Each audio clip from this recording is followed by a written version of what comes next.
Hi there, I'm Freddie Barella, the Technical Support Coordinator here at C&W DustTech, and I'm proud to bring you our new line of how-to videos. As the go-to guy for troubleshooting calls, I'm excited to be here to guide you through this process.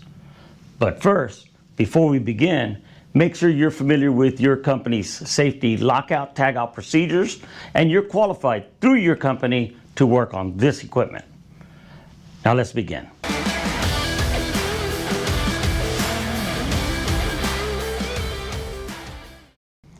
Today we are focusing on how to program the ETO77 silo collectors timer board. Let's begin. Here's our standard timer board, the ETO77.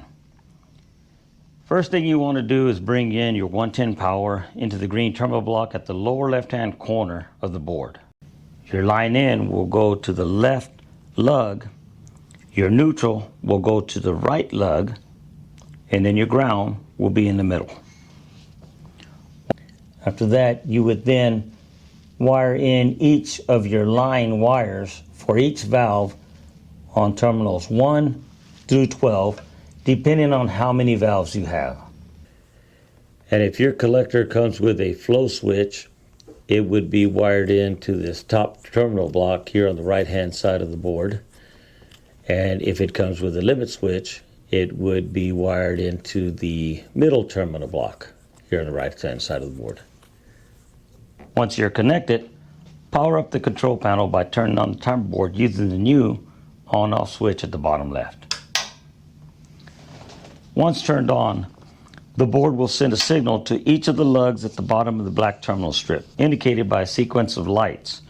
The new board self-detects any attached pulse valves during startup and will give a light pulse for each valve detected. You will also get a code after the board has detected the valves of an F followed by a number, in this case F01. If you have a collector with 4 valves, then you would get a code F04. But if you get anything less than the number of valves you have, then the board did not detect one of the valves. Now let's enter the programming functions. To do this, you will press select, up, down, up, select. The timer programming functions will light up here to the right of the LED panels. To navigate through these functions, use the up and down buttons, and a solid LED light will light up next to each function. To enter into the function, you press select, which will indicate by a blinking LED light to adjust the settings for that particular function. Okay, now let's enter the settings. Please remember to refer to your operating manual for your collector's timer board settings. First, set the on time to 150 milliseconds. It's not recommended to adjust higher for this setting. Scroll to on time, press select, adjust with up or down, then press select to accept the change.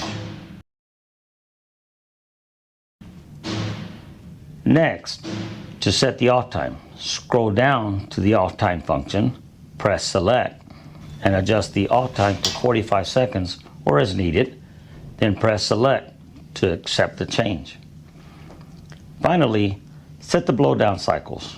Scroll down to blowdown cycles, press select to adjust between 1 and 10 cycles, then press select to accept the change. Finally, to achieve the new settings, scroll down to run. This clears the settings until you press select to accept. It's also your exit button when checking your settings. And there you have it. Setting up your new timer board is a breeze, whether it's a replacement or a simple adjustment. Always remember, prioritize safety by following your company's lockout tagout procedures when dealing with any kind of electrical equipment. Also be on the lookout for more videos like changing out a filter cartridge or an RA bag, and even installing a new solenoid valve. From all of us at C&W, stay safe.